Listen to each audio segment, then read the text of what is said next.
I'm Logan Crawford, and right now on GBN, we're sharing Phadette's journey, a memoir of love, loss, and resilience. It is an inspiring true story of courage, faith, and self-discovery. We're talking to a terrific author, the woman behind the book, Phadette Phanord. She opens up her heart about growing up in Haiti, facing the pain of separation, and overcoming life's greatest trials with unbreakable faith. Her story is one of redemption, resilience, and the power to heal even the deepest wounds. We're delighted to have this very talented author join us here today. We thank the team at Atticus Publishing for helping us put her on TV today, and we ask viewers like you to support authors like her by subscribing to our channel and by purchasing her amazing book. The links are below this interview. Phadette, thank you so much for joining us here today. Yes, thank you too. This is such an incredible journey, an incredible book. What made you decide to share your story with the world? What made me decided to share my story with the world is basically is the passion that I have from childhood to uh, allow me to use my voice to be able to bring an impact in the community and to the life of many others that may have went through the same similar background or maybe challenges that I faced or experiences throughout my life that will let them know that regardless of what you went through in life, so this is not going to of your past. That doesn't mean that it will not dictate your future, neither um, define who you are. So you just have to hold on to your faith and look up to God, and then allow Him to basically, because you were grace, I was grace for this. Yeah. So this is not something that God knows from the beginning, from the very essence, that this is what gonna take place in my life. So He allowed me, He graced me to be able to face the challenges and the struggles, and that I am able to overcome everything that come through my way. Hmm. And I also want to share this, my story, just to bring hope Yeah, into others' lives, to make them think that, okay, no matter what you go through in life, there's always a way out. As long exactly. as you trust and believe in God, there will be there will be a way out. Exactly. We all have challenges in this life. We have to figure out a way to get around and through those challenges, no doubt. One of your challenges were growing up in Haiti. Your mother left the house when you were quite young. Your father was Mhm. emotionally distant. And you were raised primarily by your grandmother, I believe, right? Yes. Tell us a little bit about how that shaped the person you became. By raising with my grandmother shaped my life in the greatest ways that I can never thought of. Hmm. Because God has graced my grandmother with the ability and the capacity to be able to give me the discipline, you know, the knowledge in how to better shape me for the world that I was going to be introduced into in the near future. So by raising up by my grandmother, she um she actually embedded so much wisdom into my life by the experiences that she faced in life. So she was always a woman that always wanted me to know that there's nothing that you cannot do with God Hmm. by your side. And then so your faith, you should always keep the faith no matter what, and always keep your hope alive, and knowing that there's always gonna be a way out some way or somehow. And that shaped me from letting me know that later on, as I grew older, I will become like a mother, a Hmm. wife, a sister, because I am a sister keeper. Hmm. So I'm always having my sister as the last child, the last born of my mother. So everybody looking up to me, and Hmm. I'm the one who's like the backbone of the family, always making sure that everybody's okay. Yeah. So whenever that they need something, I am one phone call away, and I'm That's wonderful. always cheering up everyone, making sure that I want to keep the family to be glued, to always united, because this is what I always want, a peaceful home, and to be raised around people that will bring so much joy and happiness into our life and also into our home. Yeah, absolutely. Absolutely. What was it like transitioning from life in Haiti to life in the United States when you finally immigrated?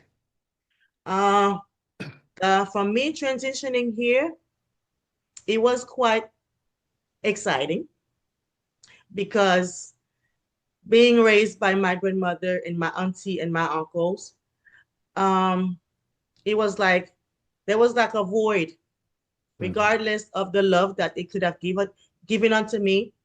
It was never been enough to actually fill the void that I have of the absence of my mother and my father in my Hmm. life.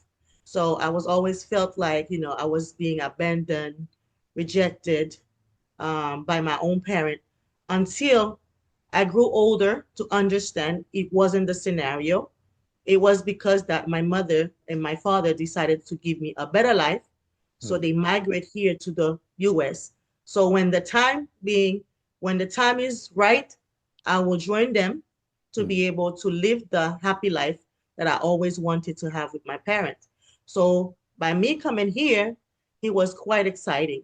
But Yeah. at the same time, a little bit fearful because I'm coming to live with my parent, yes, Hmm. but there's a whole lot of things that gonna Yeah. take place that I have to learn to embrace whatever things that they want to implement and so forth. So it was like the bun. It wasn't there yet. Yeah. But at the same time, I embraced everything and I learned to let go. I learned to forgive. I learned to embrace whatsoever that my mother or my father will give unto me, that I will open up my heart to receive everything that they have Hmm. for me. So through that, and I have my life were like a little bit by me forgiving them in the Hmm. first place, it opened a major door for me where I became more happier, more peaceful in my life because I allow God to take the place, to take full control. Hmm. And then from there, the transition was smoother than what I thought it was going to be because I allow God to shape, and to lead the way. Yeah, absolutely. How did your sister Jasula's love and influence shape your strength and resilience?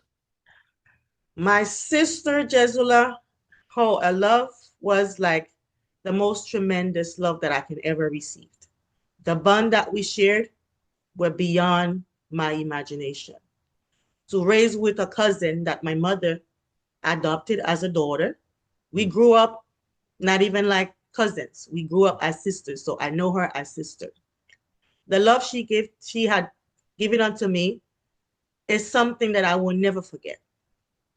There's days she will clean my uniform, wash my clothes, iron my uniform, Hmm. comb my hair, cook meals for Wow. me, making sure that when I'm sick, she comforted me. And then when at times when I feel sad, she will tell me there will be better days. Better days are coming. Yes, mommy had to go, but that doesn't mean that life must go on. Hmm. And then she always ensure me, as long as we have life, as long as we are still here, there will be a solution into our circumstances. So not to allow this to make me feel that I'm always going to have to keep to myself, not able to embrace what she is giving me. And I will never forget one day I was sick. My sister comforted me. She put some warm compress for me because I had high fever, just to make sure that to alleviate the pain that I was passing through. And then she made me feel like, yes, mom is not here, but I'm here. Hmm. I am taking the stand to do what she should have done for you. Now I am giving it unto you. And that day I opened my heart to receive that. And I felt so much peace in my life that I never thought that were existing, because she made sure that I embrace what she was giving unto me. And from there, my perspective had changed. Hmm. Yeah. And I began to see in her the mom that the mother that I have been seeking for, Mm. the comfort that she make me having, and allowing me every time I have something I want to share, like maybe if I have an answer to a question that I can always, she's willing, she's open to receive to answer any question that I may have, Mm. that I may feel that are not being unresolved, but she's always there to answer to the best of her ability or to her knowledge to me. Yeah. Amazing. Wonderful to have a sister like that.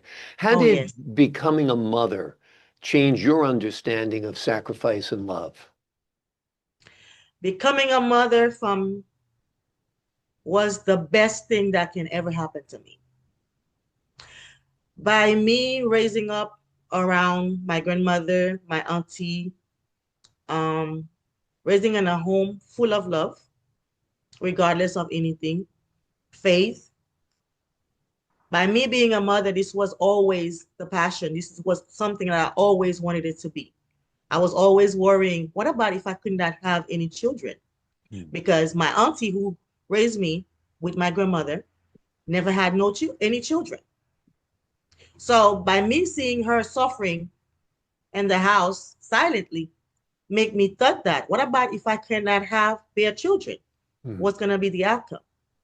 When my first daughter were coming, Melissa, oh my God, my life was Mm. eluded, Yeah. happy, content, joy overflow, because now I'm actually feeling something, carrying something that have so much life, that give me so much, you know, um, joy to know that, wow, I'm about to have a little bundle of joy that will bring so much happiness into my marriage, that I feel like I was on top of the world.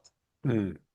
And when I have her, definitely that child was the best that can ever happen to me till now. Yeah. For her to Exactly. be It 21 is. right now, she stood by me from thick and thin. And then she actually, my best friend. We Yeah. talk about everything. She's my advisor. At Yeah. times, she's the shoulder that I lean on to Right. cry. Yeah. And being a mother is the best of the best that could ever happen to me. Exactly. And helps us understand our own parents better too. Exactly. We understand the choices they had to make, the sacrifices they had to make, the hardships Hmm. they have to endure. Gives you great perspective. Finally, Exactly. let's talk about the message you hope readers take away from your story after they're done reading your book. What do you hope they learn about your life and about themselves? What I hope that they will learn about from learn from me is to keep up the faith, because even if your faith is small as a small mustard seed, that will make a huge difference in life, because Mm. this is what able to carry you through all the ups and downs in life, that at the end of the day you will see, oh, you will see the done, you will see the clear path, you will get to the other side, and you will also see the bright light at the end of the tunnel, that actually God has been leading you all the way. Because by me having that faith, the faith that I have that was unwavering, Mhm. it kept me going and going and going day by day due to that. But what I would like my audience to get from this is to know that no matter your background, no matter where you come from, no matter what family lineage you may have come from, there's always something to give back to your community, to give back to the people who are surrounding by you. Mhm. And you know that just trust and believe, and that you know that God will carry you through. Absolutely. Absolutely. Yours is a story of faith, and that faith shines through the pages of this wonderful book. The name of the book is Phadette's Journey, a memoir of love, loss, and resilience. A powerful Yes. true story of faith, courage, and triumph over adversity. Phadette, thank you so much for joining us here today. Thank you as well. I am humbled by this experience. I Thank you for appreciate your having me. time, your insight, and the wonderful work you've done on this interview and this book. To the folks at home, I'm Logan Crawford for the Global Book Network. So long for now.